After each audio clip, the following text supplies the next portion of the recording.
So you're in a relationship dynamic, and this person makes you feel confused. They are there and they're pretty present and they're trying to connect with you.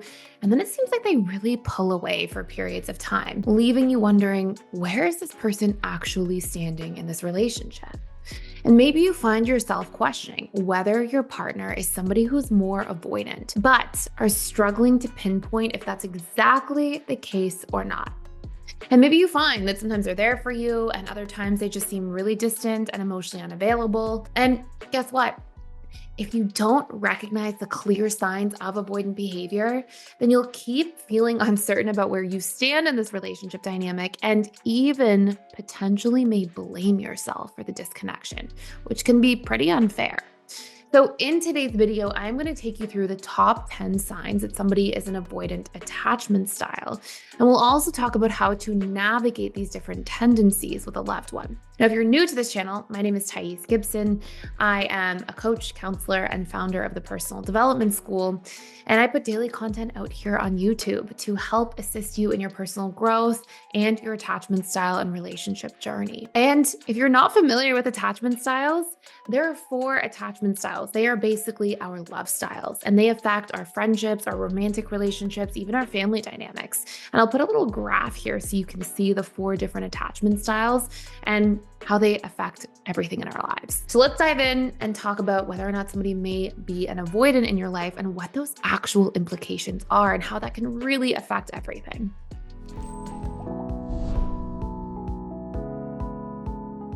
So the very first sign that you might be dismissive avoidant is that you find yourself being really afraid of being vulnerable. And although you may sort of be a little bit disconnected from your emotions and not even find that you relate to vulnerability from a place of fear, if you pay close attention, you do a lot of things to avoid vulnerability. So there is some sort of subconscious fear, even if you're not really connected to the emotion of it. And generally, you might make vulnerability mean that you will feel helpless if you're too vulnerable to others, that you're weak and you don't want to have to rely on somebody, that you're shameful, that it's shameful to be vulnerable, or that you're unsafe.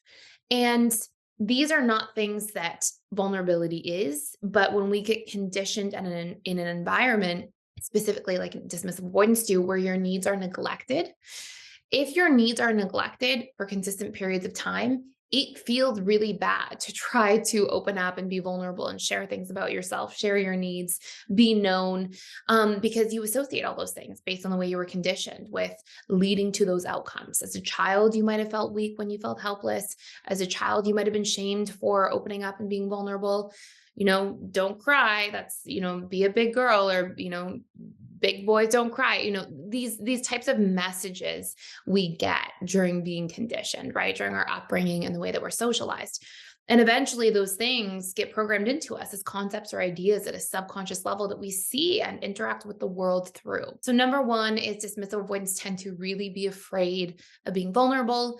And they will do all sorts of different things to avoid vulnerability, especially as they get closer and closer to people in relationships. Number two, you may find that as a strategy to actually avoid your feelings as a whole, you constantly escape into things. I find that dismissive avoidants have a generally difficult time, and I saw this a lot throughout my practice, especially when I was working with couples. I would find that as soon as the ante was up in terms of like vulnerability or openness or having to have tough conversations and get really present, if anything was triggering too strong of a feeling response for the dismissive avoidant partner in the couple, I would often find that person try to escape. And they would be through subconscious strategies. It wasn't like they would consciously get up and leave the room necessarily, but they would do things like, get restless, want to move around, want to deflect, want to move the conversation in a different direction. And I would hear many discussions and stories of partners of dismissive avoidance over the years who said the same thing, right? A tough conversation would happen. Their partner would get really restless, move away, escape into their phone. And I've had countless conversations with DAs over the years who say things like, I can't sleep without the television off. As soon as I, get in the car, I'm, turning up the radio right away. I'm trying to, it's almost like they need constant stimulation. And I truly believe through a lot of my research into dismissive avoidance over the last decade that dismissive avoidants do this largely as a subconscious strategy to distract themselves from their own feelings and their own emotional state because they have some sort of barrier and fear of feeling. And again, this goes back to the way they were conditioned in their upbringing, right? If you had this deep dynamic of being neglected, and if that felt really bad, and if you haven't processed that, and if also when you were a child your needs were neglected, there's a chronic feeling of unsafety that comes with that. Because if you can't trust your caregivers to be reliable, consistent, even if it's just emotionally, like for the vast majority of dismissive avoidance, by the way, they will report to me that their childhood was wonderful. And it's not that there wasn't a sense of stability. Like a lot of dismissive avoidance have food on the table, structure, a ride to school in the morning. Like a lot of DAs have that, but the emotional facet of connection and relationships is what's completely empty or lacking. And so we have different pillars of connection. We have mental or intellectual connection, where DAs tend to feel quite safe. We have emotional connection, which DAs usually have strong element of neglect around in their upbringing. Then we have like physical connection, which we'll find often dismissive avoidants also have lacking, like parents giving them a hug or having some sort of physical affection in a healthy way between parent and child. And then we have sexual connection, which obviously relates to our adult romantic relationships. And, that can be affected by our other pillars of emotional and physical connection. So going back to staying on track here, I'll often find dismissive avoidance because of that neglect, triggering this chronic feeling of being unsafe. Dismissive avoidance they feel this low level. They're often in this like low level fight or flight response because it's become a set point at a subconscious level. And that neglect growing up in childhood, even if it was just emotional neglect, led them to often feel like, oh my gosh, I can't trust, I can't rely on somebody. Are my needs going to be met? Will I be okay?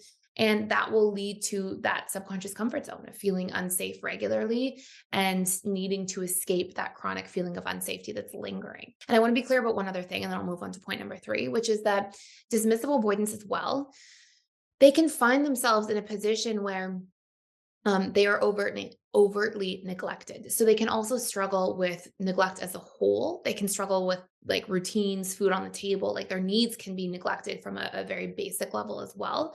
But I would say the vast majority of dismissive avoidance generally suffer more from that covert neglect under that emotional pillar of relating. Whereas, more extreme DAs, we can see a bigger theme of neglect that's overt, both with basic needs, physical needs, food, survival needs, and those emotional needs as a byproduct as well. So number 3, and this really relates back to the I am unsafe core wound that a lot of DAs have, they tend to really dislike conflict. It doesn't mean that DAs will never be in a conflict, but it does mean that generally they will do what they can to deflect, avoid, shut down, withdraw from conflict as quickly and as easily as possible because of that I am unsafe core wound. So we may see, for example, that a dismissive avoidant in the middle of an argument will be like, okay, I'm sorry, I get it.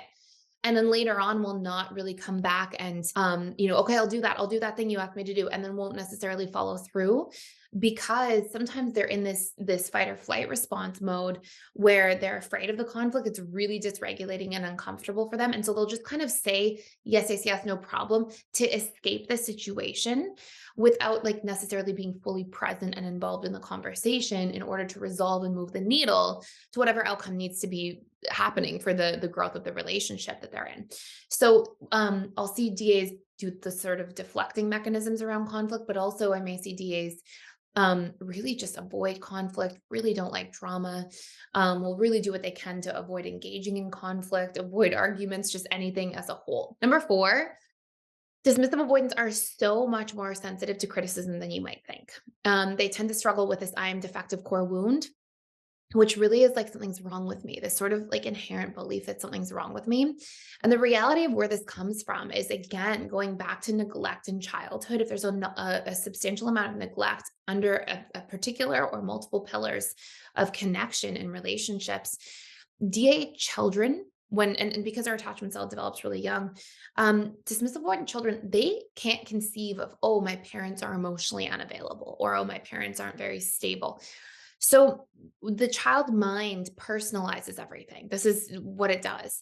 And so what essentially takes place is when their needs are not being met, they, instead of seeing the lack of availability from the caregiver, goes, oh, well, there must be something wrong with me then. I must be defective. Something must be wrong with me that I'm not getting my needs met. And they have this deep, deep subconscious program around that. And this really leads to chronic shaming of themselves. If you're listening to this video and you think you might be a dismissive avoidant, I would really urge you to check in and ask yourself, like, how much do you shame yourself for little things?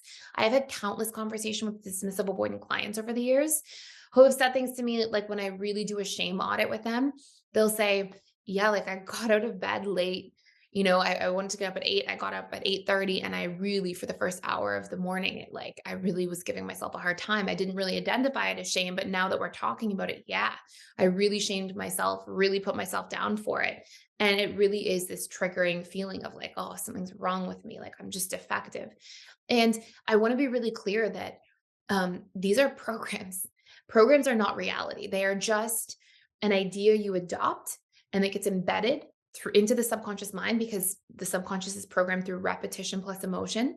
So if you've repetitively unmet needs and it elicits this emotional response of like, oh, it must be me, then the firing and wiring of that idea across time leads you to believe this about yourself. It doesn't mean it's the truth, but it's a belief and it creates this filter. Your subconscious mind is essentially this filter that you see and interact with the world through.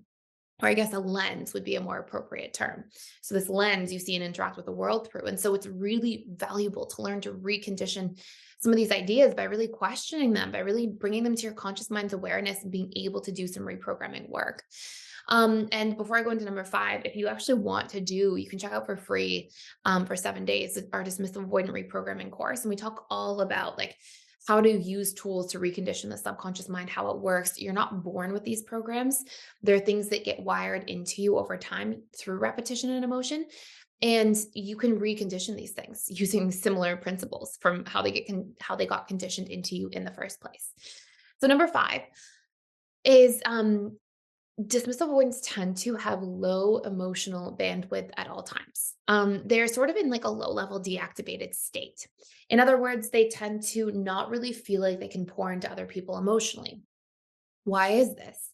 Because again, if you didn't learn how to fill your own cup emotionally, because there was no modeling in childhood to pour into your cup emotionally and to meet your needs and show up for them, if that wasn't there for you in a one-to-one connection from a caregiver, then you don't have very much in your cup to then pour into other people. And if you combine that with these ideas that, oh, my emotions are unsafe, that part of me shameful or bad or weak, these ideas that DAs sort of collect through conditioning about these aspects of self, then what ends up happening is you get into a position where you don't feel like you can even go there. You can't even go to look at the cup, let alone pour into it, which translates into what people have to give for others. And the reality is, as cliche as it sounds, what we show up for in the relationship to ourselves is what we have an abundance of that we can then distribute to the relationships outside of ourselves.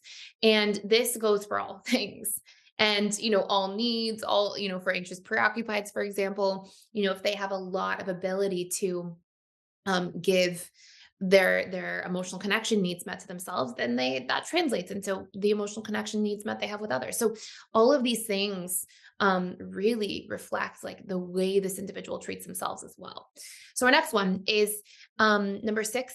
Dismissive avoidants often feel misunderstood. Now, one of the most important things that I've learned over the years about dismissive avoidance is that they usually chronically feel misunderstood and struggle to even open themselves up. They kind of have this like why bother concept around trying to express themselves. And it's because they're not communicating their needs. Now we know, right? We know that dismissive avoidants are often in relationships with people who have more emotions to give, right? We know that they're usually in relationships with fearful avoidants who are overgivers at times, or APs who are also overgivers, and or even securely attached people at times who have a lot more of that abundance to give. That doesn't mean because you're with a giving partner that the giving partner mind reads all of the things that you need at all times. So dismissive avoidants tend to feel misunderstood and feel like people are misinterpreting their actions or criticizing them for things that they aren't intending to do, or shaming them for things that they didn't mean to do. And largely, this problem gets solved when dismissive avoidants learn to communicate what their needs are, what their boundaries are, what their intentions were, why they did what they did. And In order to do that, dismissive avoidance have to first work through that fear of vulnerability, because in translating that, you have to be seen and known. But what I really want to get across here is that DAs tend to have this big I am misunderstood core wound, and they often will shy away from communication when, in fact, that communication would help you get your needs met. That would help you feel seen and known in a healthy way. And if you say to somebody, look, let's say you're dating an anxious, preoccupied person as a DA, and you say to your partner, look, I really care about you in the relationship. I feel like we're in a great spot. My emotional bandwidth is used up this week. I am tapped out. And I really need Friday night just to spend time with myself to recharge. And then we'll hang out Saturday instead, or I'll see you on Sunday. If you could give context and open up a little bit and share and be transparent, it would actually help your partner be like, oh, okay, there isn't a problem.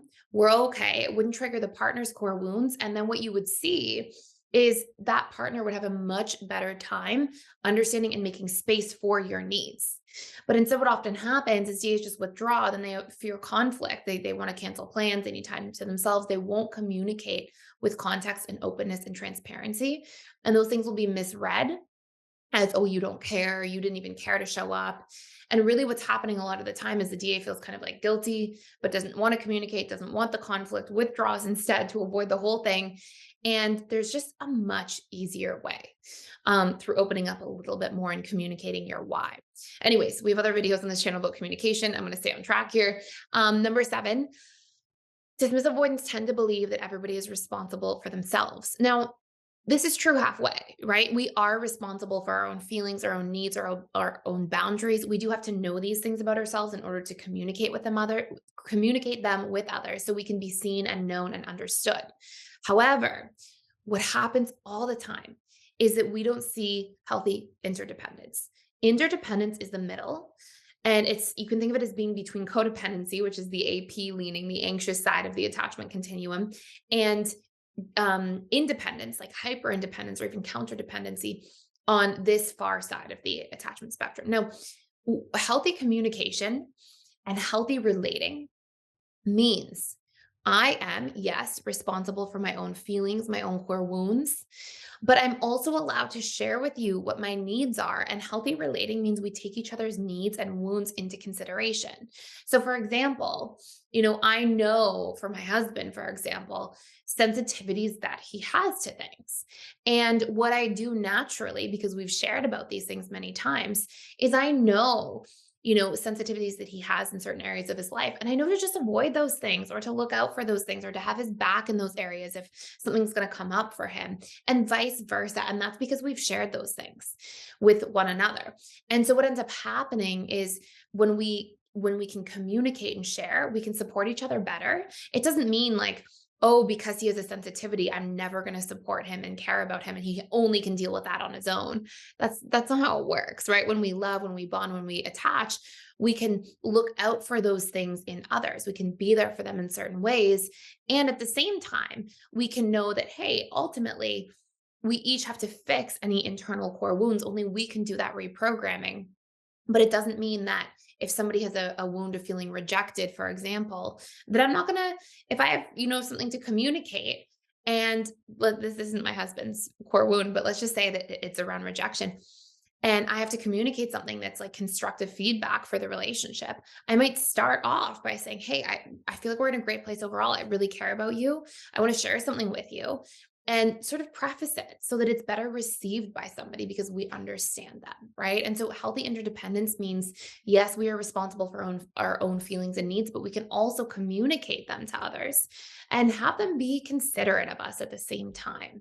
And dismissive avoidants tend to be really polarized in the fact that they think that no, we don't do that. That's not even required from relationships. And again, this sounds like it's mean that somebody would even think that. But the reality is, this is what was modeled to dismissive avoidance. This was their trauma. This is how they were taught to relate to other people because they were given this type of modeling and connection from their parents or caregivers growing up. And furthermore, like we often talk about how dismissive avoidance breadcrumb in relationships. They were breadcrumbed in their childhood. So this is how they know how to love, right? Anyways, we can talk about that more in a different video. So number 8, they tend to really want a relationship that is simple, harmonious, and and basically low effort. And again, this starts to heal and change as they become more and more securely attached. But they tend to want to avoid all the conflict, drama, pain, struggle, all that kind of stuff because they don't know how to work through conflict because it hasn't been modeled to them.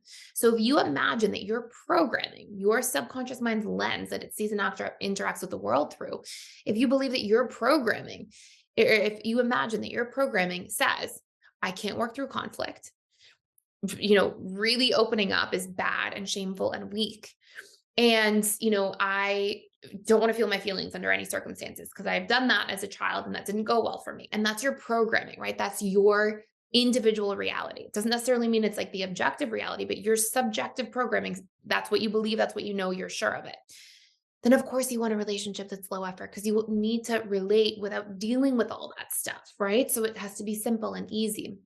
Again, these things change as dismissive avoidants learn to become more securely attached. They stop fearing those things and they learn healthy strategies to deal with conflict, to work through their emotions, to regulate themselves. And then this whole thing shifts. But at the time when this is just that person's natural programming, it translates into the relationship. And you'll often find as a result that dismissive avoidance will flaw find as a subconscious strategy for self-protection. And we'll see, this goes into number 9 here. Dismissive avoidance may lose feelings suddenly in relationships. And what happens is DAs are always operating in their feelings minus their fears. When there's a low attachment, like in the dating stage, those early days of a relationship, those fears don't really get activated. The more there is attachment, now our subconscious mind goes, okay, what do I know about attachment? Oh, the last time I really attached this vulnerably. So basically, on a side note, we tend to use our adult romantic relationships to replace our caregiver relationships with our parents. So the subconscious mind, which is basically operating as like a giant filing cabinet of information, goes and says, oh, attachment, I'm attaching, I'm bonding, I'm opening up as that relationship progresses. And that turns into the dismissive avoidant going, oh my gosh, attachment is scary. And so the more attachment is there, the more DAs are operating in their feelings, and then those fears start to rise up. And it's almost like the subconscious opens the filing cabinet and goes, what do we know about attachment? Oh my gosh, it's scary. Vulnerability doesn't feel good. Conflict feels really bad. And all those fears come up. And so DAs are constantly in this feeling minus fear space. If those fears are too strong or high, if the DA has too many fears that are unresolved there, it will lead them to a point where they end up losing feelings suddenly, flaw finding in their partner, like as a subconscious strategy to feel protected, like nitpick little things as a way to justify pushing the person away. And their subconscious mind basically feels all this stored fear and does what it can to create space and to push somebody away to stay safe, to be okay. And this brings me to number 10. They can also struggle with this core belief. It's not really a core belief, but it's related to a core belief where they believe that like I'm not good enough, or the higher level belief is I'm not capable of giving other people what they need. And often again, they think like I'm just not capable. I don't know how to do this stuff. And you have to remember if you have very low modeling for emotional connection, and you haven't been taught healthily or properly or consistently how to healthily emotionally relate to others and how to give and receive and how to do a lot of these things that a lot of other attachment styles feel naturally come to them, then you're going to feel like it's an unknown. So when people are like, why did you do this? Why didn't you do this? How could you forget about this thing? A lot of times DAs, and I've had countless conversations with DAs clients over the years, have said things to me like, um, I just think I'm not cut out for relationships. I'm not wired for them. I don't think I'm capable of this like other people are. And this is just the meaning the mind will give to the situation when it doesn't know that there are solutions. When it doesn't know, hey, I can do a little exposure work on vulnerability. I can do a little reconditioning of my core wounds. And I can learn healthy communication tools to work through conflict. And if I remove these core wounds through reprogramming of weak, shameful, unsafe, I am not capable, I'm not good enough, these I'm misunderstood. If I just do some reprogramming, which is easy to do, and then I learn healthy communication about my needs and to work through conflict, then right there, like, wow, like relationships got so much easier. And it's not that somebody's not capable, it's that when they don't have the tools and they don't know what the tools would be, and it's like an unknown unknown, then it makes it really, really tricky. So I do want to say it is absolutely possible to change, to become secure, to have healthy attached relationships. And those are 10 of the major signs you might be dismissive avoidant. So this can also be for partners of DAs who are wondering to see if their partner is dismissive avoidant. And hopefully this makes a lot of sense. I have exciting news to share with you today, and it is that to celebrate the Personal Development School's 5-year anniversary, we are offering 40% off of your first month to our all access pass. Plus, you can enjoy 20% off of my newest book called Learning Love, both of which are all about how to change your attachment style to become securely attached. So, whether you are looking to improve your relationships, personally grow, or just develop a lot of emotional mastery over the way that you feel, now is the perfect time to start. But hurry because this offer won't last long. So head over to the link below to join today. Thank you so much for watching. If you enjoyed this video, please subscribe. Please check out some of our content you can for free for 7 days using that link below. And please give me a thumbs up if you enjoyed this. And thank you for watching.